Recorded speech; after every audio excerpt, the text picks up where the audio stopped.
Револт за непризнавањето вина и за префрлање на одговорноста на обвинетите за трагедијата во кочанската дискотека Пулс изразија родителите на жртвите и прикачија транспарент со нивни фотографии и со порака дека секој поглед бара правда пред да започне рочиштето во судницата во Идризово. Уште еднаш изразија надеж дека ќе добијат правда за загубените животи на нивните деца. А многу контрадикторно беше што на минатото рочиште никој од обвинетите не се изјасни за виновен. Зарем треба ние родителите да ги подсетиме зошто тие се наоѓаат во судницата? Никој од нив немаше ни грам совест и човечност да ја признае својата вина. Еве денес го донесовме транспарентот со нашите 63 убиени деца, бидејќи да ги подсетиме убииците на нашите деца што направија, бидејќи на претходното рочиште тие се изјаснија дека не се виновни. Тие се однесуваат како тие да се оштетени, како да не знаат зошто се обвинети, како прв пат да слушаат дека дискотеката Пулс постоела.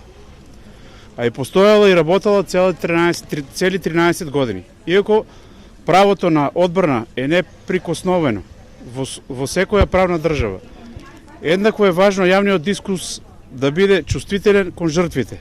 Ние семејствата кон заедницата која минува низ долготрајна траума, гласот на родителите, семејствата и сите засегнати мора да биде во центарот на вниманието. Одбраната на поранишните тројца кочански градоначалници Радко Димитровски, Љупчо Папазов и Никола Илиев се застова на тоа дека кога државен орган одобрил Пулс да работи, тие немале надлежност да контролираат и проверуваат. Димитровски во чиј мандат е отворена дискотеката во 2012 година, порача дека бил единствен кој реагирал и поднел барање за неиздавање лиценца уште пред објектот да започне со работа, но не добил одговор од институциите. Во тоа барање е напишано се за што сум бил должен да го знам. Каква намена е тој опфат од ДУП и дека нема услови за паркинг места. И на крај, изричито барање да не се издава одобрение или лиценца за дискотека или ноќен клуб, бидејќи не е во надлежност на општината, затоа се кажува дали дискотека или ноќен клуб или што ќе биде, како ќе биде таму. Повторно молк. Повторно не добиен одговор. Причина немање ингеренции за мешање во државна власт.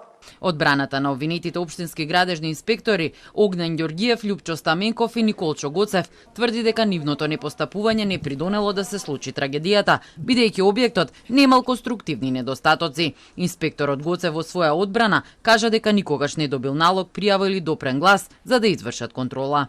Објектот и до ден денес стои. Не се урна, ниту попушти.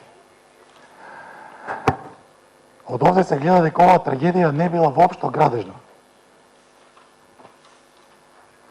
Градежниот инспектор не контролира интериерно, односно внатрешно уредување. Не контролира дејност. Не контролира пиротехника, ниту безбедносни мерки од пожар. Тоа е надлежност на други институции.